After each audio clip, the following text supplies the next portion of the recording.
Hello, everyone. We're going to go over very quickly how to create an ad hoc report. I'm going to show you how to create a report to show you how many vaccinators you have, and then how to determine how many volunteers you have that have completed an orientation and a background investigation and are still in a MRC level 4 not deployable status. So you would need to go in and move them to an MRC level 3. So let's start really basic with a report to just find out how many vaccinators we have. Always choose the username. I don't need date of birth.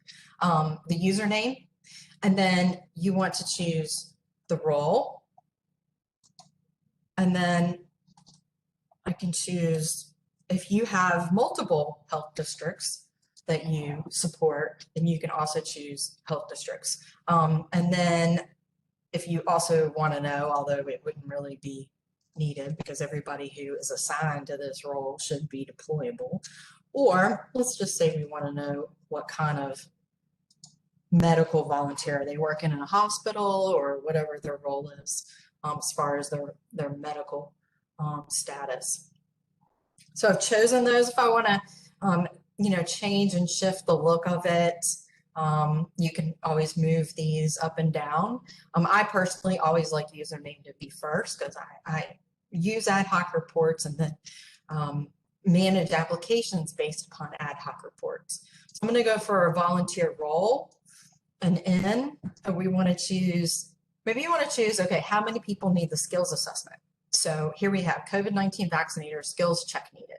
How many people have that role assigned to them that are in, let's say, the Alexandria Health District?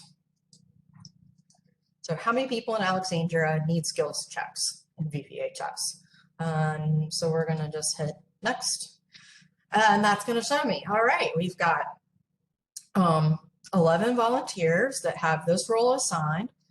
They have a lot of different varying medical experience. We have medical level 1, so somebody working in a hospital, somebody level 4. Now I'd look at this and go, okay, well, why was that person a level 4 and been assigned? Because probably maybe their license has gotten updated.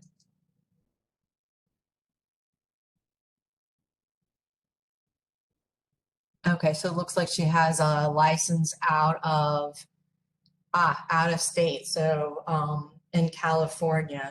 So this is one of the people that we would choose to move to the COVID-19. We would come over here and say, all right, she has a license from out of state, so I'd move our medical ESRGIP level to a level 3 COVID-19. So, every time that you run reports, that helps you to make data cleanup decisions because this, you see stuff that's out of the norm and you can make data cleanup. And you see how I did that based upon the report. So I would come up here and say that, my vaccinator report, and then manage it from there. To go back, you would save it, hit the save button, but I'm not saving that because I already have that report. You see right here, I have a vaccinator COVID district. If you want to look and see what the filters are and the data that's been selected for that, hit the details button in your list and it'll come back and you can see here. I was just running a report to find out how many COVID vaccinators and how many COVID vaccinator skills check needed volunteers we have statewide. And then I can go back in if I want and add the different districts in there or change the different roles. So your ad hoc reports can be very flexible. Create a base ad hoc report, and then you can come in and filter different ways to get the information you need. Now we're going to build a second report, a little bit more complex. So I'm going to choose username. I'm going to choose district. I'm going to come in and enter in training event. Okay. I'm going to put training event.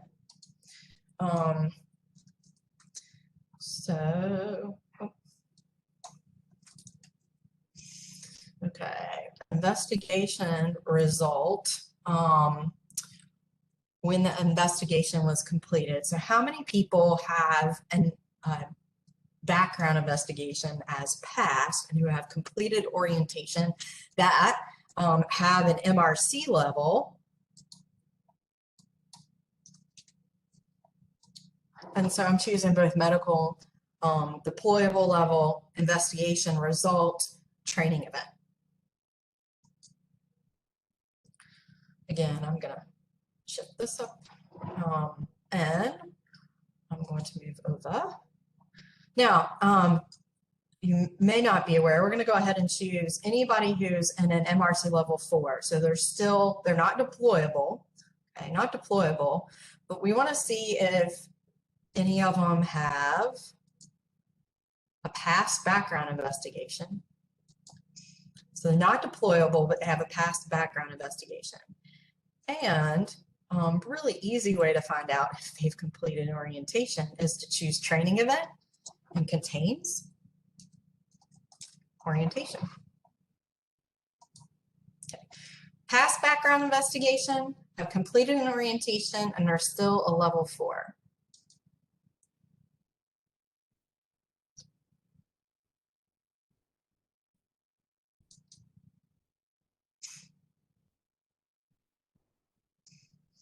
All right, so we have 452 people that potentially have completed an orientation, have past background investigations, and are still not deployable. So well, you can see some of our folks that are, actually some of them are duplicated. So if they have multiple things that say orientation, that their name will be duplicated. So you'll see here, we've got 2 volunteers, so it may not be the 452, but we have 2 volunteers, one completed one orientation and then another orientation, so they were listed twice. And there's quite a few from Fairfax in here. So we would want to go ahead and look at the volunteers. So I'm going to come over here and look at a volunteer in Arlington. Look at her profile. All right, so we've obviously got her picture, her driver's license, awesome. Come in, we look, background investigation was completed. And then come in and look, and yep, she has a training completed. So good deal. She should now be an MRC level 3. And I would come in and go ahead and change her level. Now, as you work through each of those people in your report, I mean, I honestly would just keep clicking all these people open and have all their profiles here at the top. I'd go through and manage each individual profile. And then I would come back. I would already save this report perhaps, or I'd come back and rerun this report just by hitting the refresh button. And then, of course, if you've managed a whole bunch of profiles, the number that's here should go down significantly. And ultimately, you want to get this to 0 so you know that all the people that potentially could be deployable are actually deployable volunteers and get them moved over to MRC level 3. And that's how you can continue to push people over to become deployable volunteers. And you can, save the report. I have lots of reports saved in my ad hoc, ones that I run frequently, deployable volunteers. So I want to know how many people are deployable. And I have their application status, their MRC level, username, which districts they're in. And here I was running deployable volunteers for Alexandria. So if I come and hit deployable Alexandria, they've got 830 deployable volunteers in the city of Alexandria. And that is how you can use an ad hoc report to manage volunteer data.